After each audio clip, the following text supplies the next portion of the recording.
የታዘብኩት ነገር እኔ ህወሓት በባህሪው ማይችል ነው የሚመስለኝ የነበረው ዲሞክራሲ መስጠት ወይም ደግሞ ለዲሞክራሲ ያልተፈጠረ ስብስብ ነበር የሚመስለኝ ለካ ዲሞክራሲ በገፍ መስጠትም ይችላል ህወሓት ብዬ ታዝቤዋለሁ እዛ በነበረው እንቅስቃሴ ሳይ መሪዎች ይሰደባሉ ድንጋይ ወርወራል ይዛታል ይፎከር ነበር ግን ህወሓት በዚህ ገዢ ፈላጭ ቆራጭ በነበረበት ሁኔታ በመሐከል በፌደራሉ አዛዥ በነበረበት ሁኔታ በቀላሉ ሰዎች ለቅሶ እንኳን መውጣት የማይችሉበት ሁኔታ ነበር በነዛ በአይስ የታረዱ ልጆችን ሰው ለማልቀስ ወጥቶ ፖለቲካ አድርጎት ነበር ህወሓት በሳቱ ሌላው በሳውዲ አረቢያ በነበረው ኢትዮጵያውያን ላይ ደረሰ በተባለው ግፍ ሰዎች ሳውዲ አረቢያ ኤምባሲ ሄደው አልተኮሱ ምንም አላረጉም በር ላይ መፈክሮቻቸውን ይዘው በወጡበት ያፍስ ነበር እና በመቀለያየው ሁኔታ በገፍ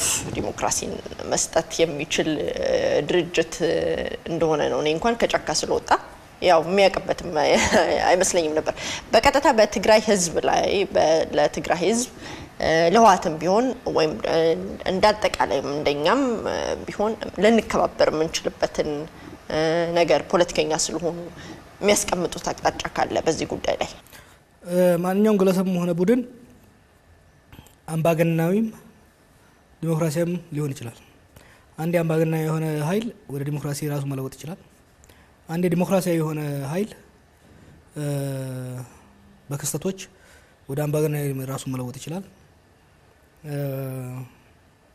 አንድ ጋር የተባረከ መጥተው ግለሰብ በክስተቶች ወደ ሰይጣናዊ መቀየር ይችላል ስለዚህ ህወሓት ትላንትና አምባገነን ስለሆነ በዛው ይቀጥላል ማለት አንችልም ኢህአዴግ የተረፈው ኢህአዴግ እኮ ያው የህወሓትን በላይነት ስር ነው ቢሆን ያን አምባገነን ግድያ አፈናን ሲያስፈጽም የነበረ ነው ዛሬ በኦሮሚያ በተለያዩ ቦታ በአማራም ሊበራል ሆኖ እነሱ ነበሩ እንደስከቲ ድረስ የሐሳብ ብዛህነትን የሚያስተናግዱበት እድል አለ ህወሓት ከነበረው ሚና ከተለያዩ አንፃር በቀደም ከተነተንኳቸው አንፃር ራሱን የፖለቲካ ምህዳሩን በደንብ አላሰፋም ሆኖም ግን የለውጥ ወላፈን በፌደራል ደረጃ በሀገር ደረጃ ያለው የለውጥ ወላፈን ትግራይን ለብቻ እንደ ደሴት ጥሏት አላለፈም ይሄ ህወሓት በተወሰነ ደረጃ ክፍተት እንዲያደርግ አድርጓል ሆኖም ግን ከሌሎች ክልሎች አንፃር ስናየው የፖለቲካ ምህዳሩ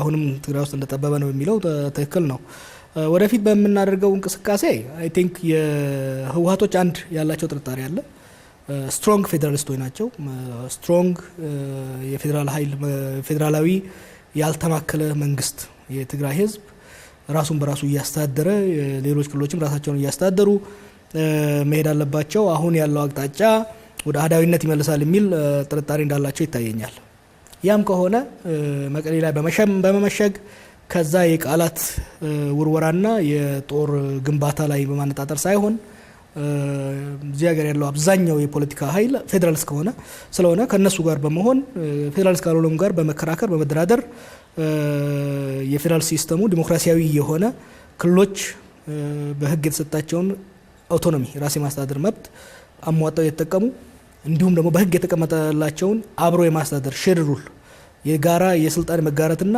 የማከላዊ መንግስትን አብሮ የማስተዳደር ኃላፊነት የሚወጡበትን ፎርሙላ መቀመር አለባቸው ምናልባት እንግዲህ አመል ቶሎ ሰውን አይለቅም አሁን አንዳንድ ቦታዎች ላይ አያቸዋለሁ በሃውስ ኦፍ ፌዴሬሽን የበጀት አመዳደብ ላይ በፓርላማ ላይ አንዳንድ ህወሓት የማይደግፋቸው ሰሪዎች ሲመጡ ህወሓት ድሮ እሱ የፈለገውን በተለያዩ ፓርቲዎች ያስፈጽም ነበር አሁን ትላንትና ህወሓት እንደፈለገው ሲያሽከረክራቸው የነበሩ ፓርቲዎች የራሳቸው ህልውና ፈጥረዋል የራሳቸው አውቶን ልክ ህወሓት መቀሌ ላይ ሙሉ ህልውና እንዳለው ሶማሌ ክልል ላይ የራሱ ህልውና አለው ፓርቲው ስለዚህ የራሱን የህወሓትን ትእዛዝ ሳይሆን የራሱን ፖለቲካ ኢንትረስት ይዞ ስለሚያጣ ህወሓት በጣም ስሞል ማይኖሪቲ ሆኗል በሃውስ ኦፍ ፌዴሬሽን ውስጥም በፓርላማ ውስጥም ያንን ዲሞክራሲያዊ ውሳኔና አሰራር እንደ ኢፍትሃዊነት ትላንትና ኢፍትሃዊነትን እንደ ፍትሃዊነት ወስዶ ሲያስራም ስለነበረ አሁን ደግሞ ፍትሃዊነትን እንደ ኢፍትሃዊነት ምክንያቱም ሲጨቁን የነበረ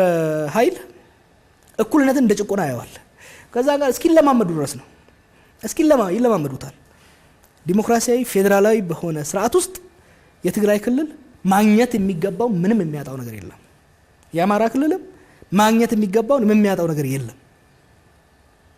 ፎርሙላው በድርድር በውይይት በክርክር ስለሆነ የሚሰራው በየጊዜው ደግሞ በአዲስ መልኩ ሪኔጎሺየት ስለሚደረግ በህዝብ ብዛት በመሬት አቀማመጥ በኢኮኖሚ ኮንትሪቢዩሽን ካልኩሌት ተሰልቶ ማግኘት ያለበትን የክልላዊ አውቶኖሚ እንዲሁም ደግሞ ከፌደራል ካለው ዳቦ መቋደሱን ይቀጥልበታል። ሆኖም ግን ማንኛውም ቡድን የኦሮሞውን ቡድን ይሆን የአማራውን ቡድን ይሆን ከሚገባው በላይ ሲያገኝ ስለነበር በዛ ልቀጥል ካለ አይችልም። አይ ዛሬ ባለ ጊዜ ነኝ ከዛ በላይ ላግኝ ካለም አያገኝም። አንድ ነገር መደረግ ያለበት መልመድ አለብን። በተለይ በፌደራል ደረጃ የሰው ኃይል አስተላለፍም የንብረት አከፋፈልም ግልጽ በሆነ መልኩ በደበበቅ ምናምን ሳይሆን ግልጽ በሆነ መልኩ ክልሎችና ህዝቦች እንደ ብዛታቸው እንደ አስተዋጽኦአቸው ተቀምሮ ማግኘት መቻል አለባቸው። የሚያገኙት ደግሞ በሽፍንፍን ሳይሆን በግልጽ ኮምፕሌን የሚያደርገው ቁጥርን ይዞ አሃዝን ይዞ በግልጽ ኮምፕሌን እንዲያደርግ መንገድ መክፈት ያስፈልጋልና እዛ ላይ መሄድ እንጂ እንደኔ እኔ በነገራችን ላይ ላንቺ መነግርሽን ህዋቶችን በየጊዜ ነው መነግራቸው። አገኛቸዋለሁ፣ አወያያቸዋለሁ። አይታየኝም ኢትስ ኖት አ ዊኒንግ ስትራቴጂ። መቀሌ ላይ መመሸግ ከዛ ቁጭ ብሎ ፌደራሉ ላይ የቃላት ጦርነት ማድረግ በተለይ ደግሞ ይሄን ፌደራል ስርዓት እኛ ላይ የተፈጠመው ሲሉ በበላይነት ሲመሩ ከነበሩ ግለሰቦች አያዋጣም። እውቀታቸውና ልምዳቸውን የራሳቸውን ሰባይ ማስተካክለው ከሌላው ጋር ተደራድሮ ለሁሉም የምትሆን የማንም ያልሆነች የሁሉም የሆነች ኢትዮጵያን መገንባትን አስተዋጽኦ ወደ ማድረጉ ከሄዱ ለትግራይም ተጠቃሚ ይሆናል፣ ሌላም ኢትዮጵያ ተጠቃሚ ይሆን ይመስለኛል። ፌደራል መንግስቱ ፈቃደኛ ነው? እነሱ ምናልባት ወደዚህ ቢመጡ እንደ ፖለቲከኛ ነው መጠይቆት ወይም እንደ ፖለቲካ አዋቂ ካልሆነ ይነገረን ነው። ካልሆነ የፌደራል ስርዓቱ አግላይ ከሆነ የፌደራል ስርዓቱ በሩን ከዘጋ እንደዛ ብለው ይናገሩ። ፌደራሊስቶች ነን፣ በእኩልነት ነው የምናምነው። ትግራይ የተገለለችበት ዲሞክራሲያዊ ፌደራላዊ ኢትዮጵያ አትታየኝም። አንድ ለፌደራላዊና ዲሞክራሲያዊ ስርዓት እንደሚታገል ሰው ያንን ትግራይን የሚያገልን ማንም ሰው ወንድሜም ከሆነ እታገልበታለሁ። በአማራም እንደዛው የአማራን ህዝብ የሚያገል የአማራን ህዝብ የሚጎዳ ወደ ጎን የሚገፋ ስርዓት ኢትዮጵያ ውስጥ ሊኖር አይችልም። የአማራን ህዝብ አግልሎ የኦሮሞን ህዝብ በዘላቂነት ሊረዳ የሚችል ስርዓት ሊኖር አይችልም። ሰስቴይነብል ፌደራል ዲሞክራቲክ ሲስተም የምንገነባ ከሆነ ዘላቂነት ያለው መገንባት የምንፈልግ ከሆነ ከኛ አልፎ ለልጅ ልጆቻችን የሚተርፍ ፍትሃዊ ዲሞክራሲያዊ እኩልነት ያለበት ስርዓት የምንገነባ ከሆነ አላማችን ያ ከሆነ መታገል መቻል አለብን ማለት ነው። ስለዚህ የትግራይ ልሂቃን የህወሓት ልሂቃን ጠቅላይ ሚኒስትሩም ይሁን የነሱ ቡድን አግልሎናል፣ አያሳትፈንም፣ አያዳምጠንም ካሉ በግልጽ ይናገሩ። ከነሱ ጋር ቆመን በዛ አግላይ አመለካከትና አመራር ላይ እንታገላለን። ጥያቄው ግን እንደ ትላንትና ፈላጭ ቆራጭ ሆነን እኛ ያልነው ብቻ ስራ ላይ መዋል አለበት፣ የነበረው ኢፍትሃዊ አሰራር መስተካከል የለበትም፣ የነበረው መድሎ መወገድ የለበትም የሚሉ ከሆነ ደግሞ ያ ችግሩ እነሱ ጋር እነሱን እንታገላቸዋለን። ያም ሆነ ይህ ግን በማኩረፍ በመሸሽ ዋሻ ውስጥ በመወሸቅ ህዝብን ኤክስቴንሻል ትሬት ሁለንተናዊ የሁሉም ላይ የተቃጣት የማጥፋት ዘመቻ እንደተደረገ አስመስሎ መሄዱ ዲሞክራሲ የሚሉትን ፌደራል ዲሞክራሲ ስርዓት ለመገንባት ሳይሆን ለማፍረስ መንገድ የሚከፍት ስለሆነ ያ የሚያዋጣ መንገድ አይደለም። በማዕከላዊ መንግስትም የፌደራል መንግስትም በአሸናፊነት መንፈስ ብቻ ተነሳስቶ ወደ ሰፊነትን ሳይላበስ የሚሄድ ከሆነ ያም ትክክል አይደለም። ኢንፋክት የፌደራል መንግስት ከግማሽ በላይ መንገድ ሄዶ ወደ ጎን እየተለጠጡ ያሉ ኃይሎችን የመመለስ አኮሞዴት የማድረግ ኃላፊነት አለበት። ይሄንን ያደርጋሉ የሚል ግምት አለኝ። አሁን እኮ እንደሚታየው አይደለም፣ እንደዚህ እንደሚቀርበው አይደለም። አክሱም ላይ ነበሩ ጠቅላይ ሚኒስትሩ። የአክሱም ህዝብ የሚያነሳው ጥያቄ የገለምሶ ህዝብ ከሚያነሳው ደሴ ላይ ህዝቡ ከሚያነሳው ጥያቄ የተለየ አይደለም። ታዲያ ለምን ይደበቅ? ይምጣና ማዕከላችን ይቺ ከተማ ነች። እዚህ ላይ ተደራድረን ችግሮችን አፍረጥርጠን ተወያይተን መሄድ አለብን። አንድ ሁሌም ኦሮሞ ውስጥ ራሱ የምናገረው ነገር አለ። ህዝቡ ልሂቃኑ እንዲመሩት ነው የሚፈልገው። ልሂቃኑ በራቸውን ዘግተው ያለውን ችግር ተወያይተው በመፍትሄ ነው ወደ ህዝብ መምጣት ያለባቸው። አንዱ ያንዱን ችግር ህዝብ ላይ ሄዶ ሲያፍረጠርጠው መዋል ህዝብ እንዲዋጋ ካልተፈለገ በስተቀር ፋይዳ የለውም። ስለዚህ ህወሓቶች ትግራይ ላይ ቁጭ ብለው ለትግራይ ህዝብ የማዕከላዊ መንግስት የፌደራል መንግስቱን ችግር ሲያወሩ ቢውሉ ምንም መፍትሄ አያመጡም። የትግራይን ህዝብ ከሌላው ህዝብ ከሌላው ክልል እያራራቁ መሄድ ካልሆነ በስተቀር ከዛ ይልቅ መሀከል ቁጭ ብለን በእውቀት ላይ የተመሰረተ በምክንያት ላይ የተመሰረተ በኤቪደንስ የተመሰረተ ክርክርና ድርድር አድርገን ለሁሉም የሚሆን ስርዓት መገንባት አለብን። እንችላለን ብዬ ነው ማስበው።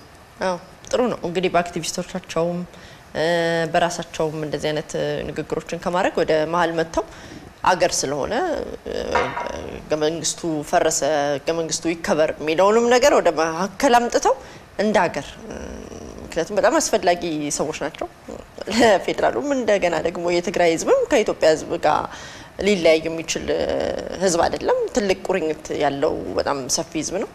ስለዚህ እነዚህን በህዝቦች መካከል ጸቦችን ከመክተት ሊቃኖቹ ወደ መሀል መጥተው ተፋልጠው የፖለቲካ ሀሳባቸውን ይዘው በሀሳብ አሸናፊነት በሀሳብ ልዕልና ከመንግስት ጋር ቢደራደሩ የተሻለ ነው። እዛ ያየሁት ነገር ተሰላለ ሞዴል ቢሆናቸው ጥሩ ይመስለኛል። ጀነራል ሰዓረ ሁሉም ጥለው ሲሄዱ እሱም ላይ ጫና እየተካሄደበት እምቢ ብሎ ነው የቆየው። ባለፈው ተናግሬ ያለው ልድገመው። ጀነራል ሰዓረ በትግሉ ጊዜ የተደረገውን ጀብድ በጣም ተነግሮለታል። መከላከያ ውስጥ በነበረውን ጀብድ ተነግሮለታል። በዚህ ሽግግር ወቅት ግን የነበረውን ትልቅ አስተዋጽኦ ለህወሓቶችም ለሌሎችም እንደ ተምሳሌት ሊረዳን የሚችል ይመስለኛል። አንደኛ የህዝቡ አመጽ በጣም ጨጥሎ በመጣበት ወቅት ኢህአዴግ ላይ ጫና ሲመጣ ኃይለ ማርያምን አውርደው በመከላከያ ሀገር እንድትደራደር ኩዴታ እንዲደረግ ፈልገው ነበር የተወሰኑ አካላቶች፣ በተለይ እነ ጌታቸው። ጀነራል ሰዓረ የጌታቸው የግል ጓደኛ ሆኖ ስንት ጫና እየተካሄደበት ከሳሞራ ጋር እምቢ ካሉት ውስጥ አንዱ እሱ ነው። መከላከያ አንገባበትም ብሎ እና አብይ እንዲህ ወደ ስልጣን እንዲመጡ መንገድ የከፈተ። ከዛ በኋላ ሁሉም ጀነራሎች ጥለው ሲሸሹ ኖ አልሸሽም፣ ትላንትም የታገልኩት ለፌዴራላዊ ዲሞክራሲያዊ ስርዓት ነው፣ አሁንም ፕሮፌሽናል አርሚ መገንባት አለብን ብሎ የተሰጠውን ኃላፊነት ተቀብሎ ባለፈው አንድ አመት በሶሻል ሚዲያም በግል ማአት ዘመቻ እየተካሄደበት መከላከያውን ከአንድ ፓርቲ በማስወጣት የህብረ ብሔራዊ መከላከያ በህዝባዊ መከላከያ እንዲሆን ይሄን በቅርብ ስለማውቀው የሰራ ሰው ነው። ስለዚህ ህወሓቶችም ልምዳቸውን ፌዴራላዊ ዲሞክራሲያዊ ስርዓት መገንባት ላይ እዚህ ቁጭ ብለው ኮንትሪቢዩት ማድረግ እንጂ እነዚህ አዛውንቶች ትልቅ ልምድ አላቸው፣ ትልቅ ኤክስፒሪየንስ አላቸው። እዛ ሸሸው ለትግራይ ምንም የሚያደርጉት ነገር የለም።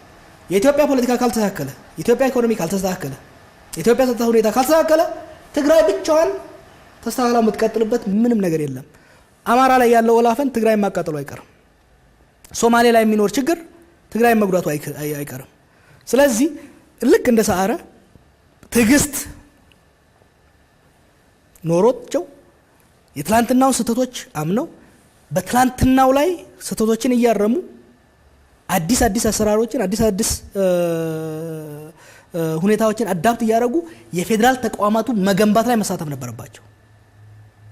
ሰዓረ የመከላከያውን በመለወጥ ላይ ያመጣውን በአንድ አመት አት ግሬት ፐርሰናል ኮስት ያደረገውን በማየት መተው መሳተፉ የፌዴራል ስርዓቱንም የበለጠ ለማጠናከር ለመለወጥ የትግራይንም ህዝብና ክልል ጥቅም በፌዴራል ስርዓቱ ውስጥ ለማስጠበቅ የሚረዳው የነሰዓረ ሞዴል እንጂ ሸሽቶ መቀሌ በመሸጉ አይመስለኝም።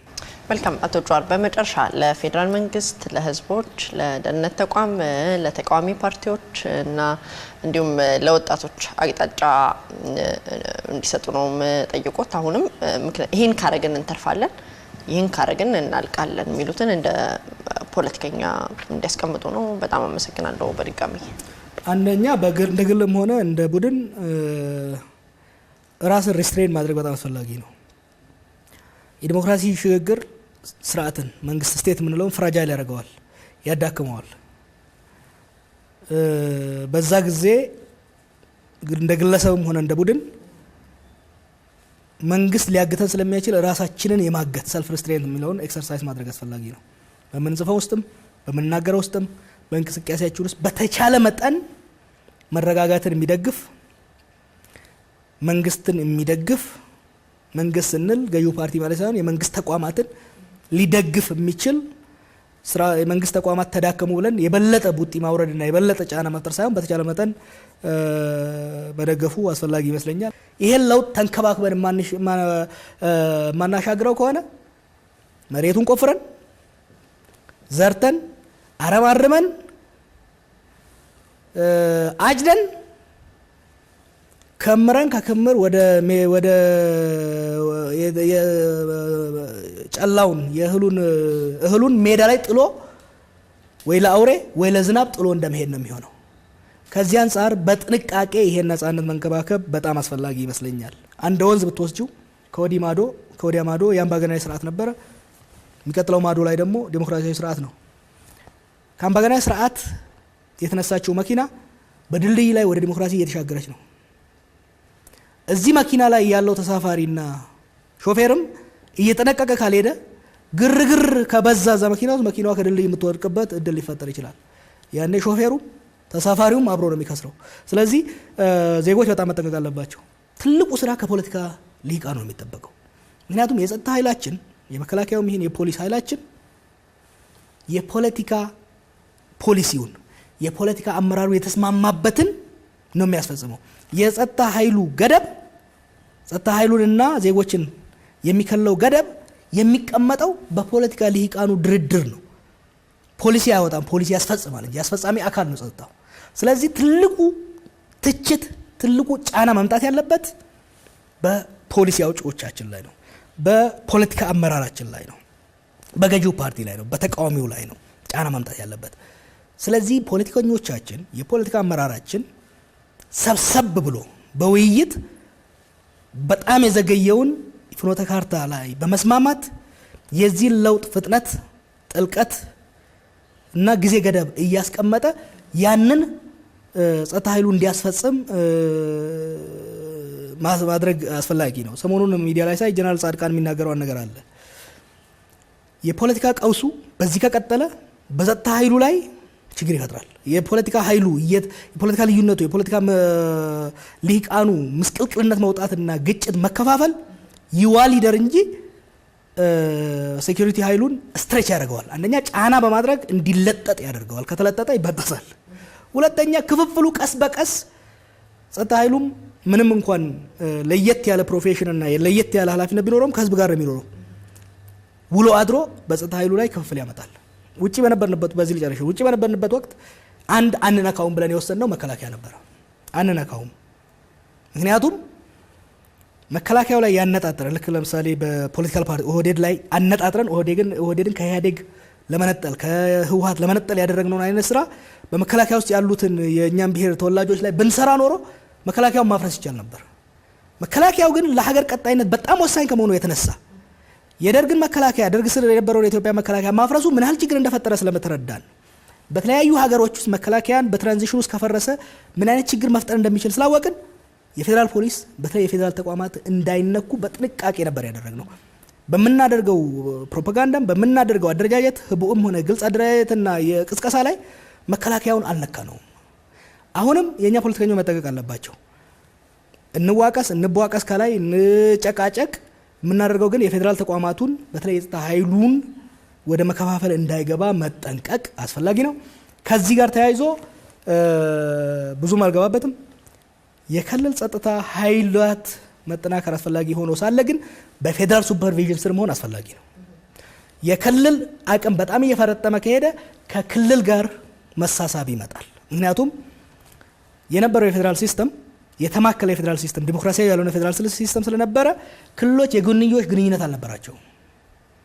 ስለዚህ ምንም ኃይል በክልል ውስጥ ቢኖርም ከጎንዮሽ ጋር ምንም አይነት ክርክርም ግጭትም አልነበራቸው።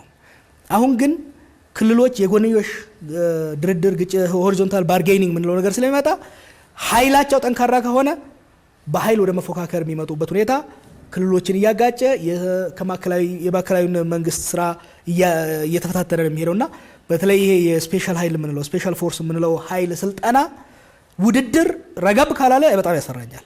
እኔ ቢቻል እነዚህ ኃይሎች የፌዴራል ኃይል ምንላቸው የፌዴራል የክልል ስፔሻል ፎርሶች ፌዴራል ፖሊስ ውስጥ ተጠቃለው የፌዴራል ፖሊስን ማጠናከሩ የፌዴራል ኃይሉን ማጠናከሩ ክልሎች የራሳቸውን ፖሊስ ኖሯቸው የራሳቸውን ፖሊስ እያጠናከሩ ለሎካል ለቀበሌ ደረጃ ወረዳ ደረጃ ጸጥታን እየረዱ ግን ጠንካራ የሆነ የፌዴራል ፖሊስ ይሄ በጣም የታጠቀው የክልል ፖሊስ ወደ ፌዴራል ፖሊስ ተጣጣሎ የፌዴራል ፖሊስ በጣም ጠንካራ ሆኖ በየክልሎቹ ተሰማርቶ በፌዴራል ትዕዛዝና በክልል የጋራ ትዕዛዝ የክልሎች የጸጥታ ኃይል የጸጥታ ችግር በድጋፍ የሚሰራበት ስራ ማድረጉ እንጂ አሁን ባለው አይነት የአርም ሬስ አይነት አደጋ እንዳለው ነው የሚታየኝ።